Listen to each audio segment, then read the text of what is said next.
Assalamualaikum warahmatullahi wabarakatuh. Perkenalkan, nama saya Muhammad Iqbal Musyafiq, dari kelas PPS C.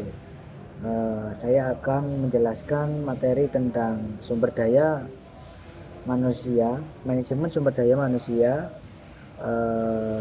dengan tema seleksi dan rekrutmen dan seleksi. Jadi dalam manajemen sumber daya manusia atau disebut juga MSDM, rekrutmen dan seleksi adalah dua proses yang sangat viral dan saling terkait. Secara sederhana, rekrutmen adalah proses yang menarik sebanyak mungkin calon karyawan yang berkualitas. Sedangkan seleksi adalah proses yang menyaring dan memilih kandidat terbaik dari kumpulan pelamar tersebut untuk mengisi posisi yang kosong.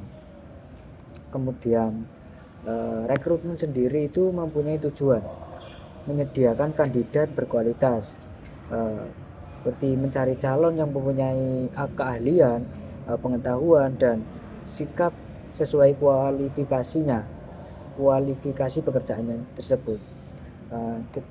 Selanjutnya, membangun citra perusahaan atau disebut juga employer branding. Yang dimaksud employer branding, proses rekrutmen yang efektif dan pasif dan positif dapat meningkatkan reputasi perusahaan seperti tempat kerja yang menarik.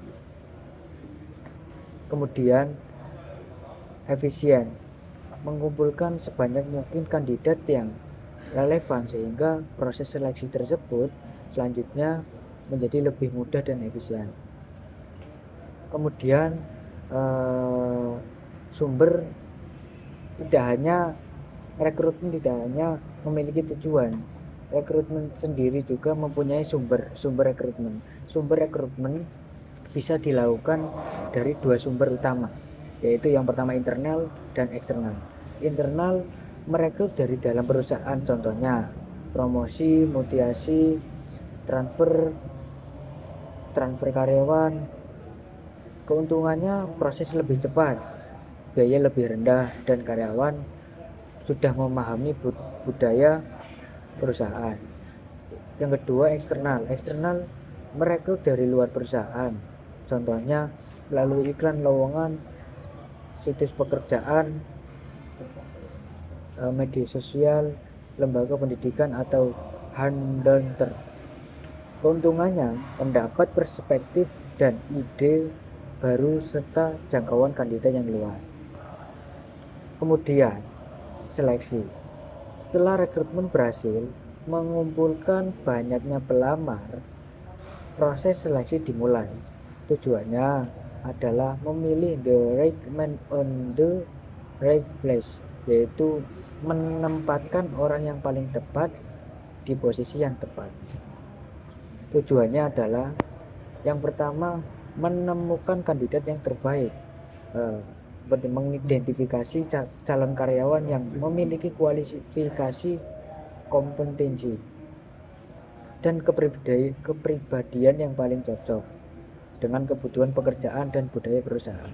Kemudian mengurangi resiko salah rekrut, seperti mencegah perusahaan mempekerjakan orang yang tidak sesuai, yang bisa berdampak pada penurunan produktivitas dan biaya yang tidak perlu.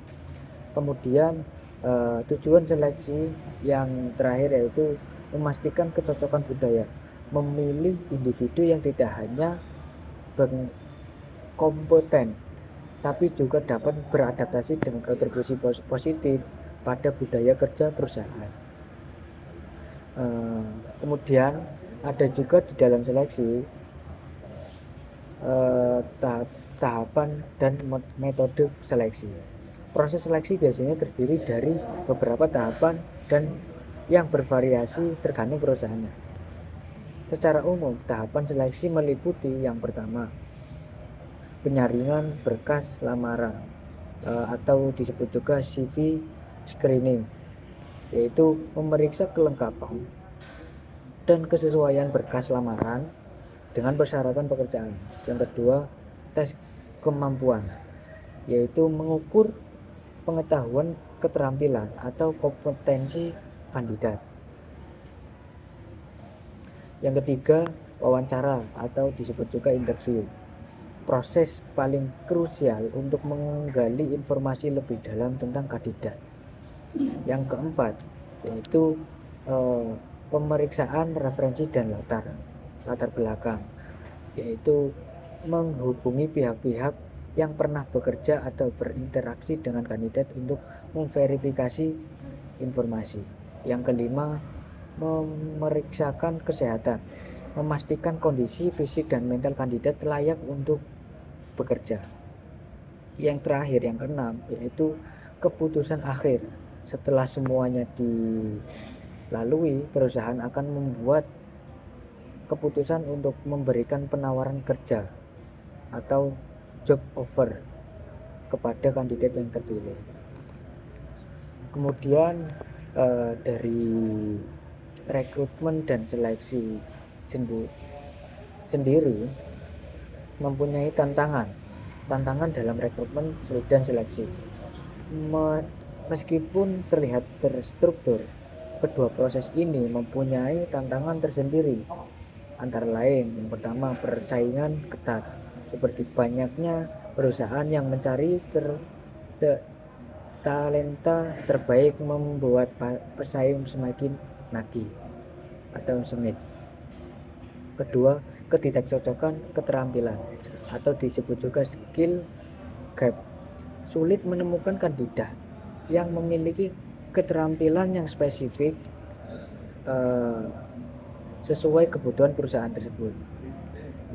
Yang ketiga, yaitu biaya dan waktu. Tantangan biaya dan waktu.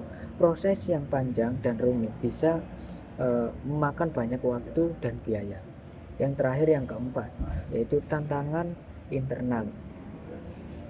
Tantangan internal adalah adanya diskriminasi, subjektivitas pewawancara atau proses yang tidak efisien, seperti itu. Jadi 4 tantangan ini harus kita hapuskan atau bisa kita hilangkan. Mungkin begitu saja yang saya sampaikan tentang materi rekrutmen dan seleksi. Kurang lebihnya mohon maaf. Wassalamualaikum warahmatullahi wabarakatuh.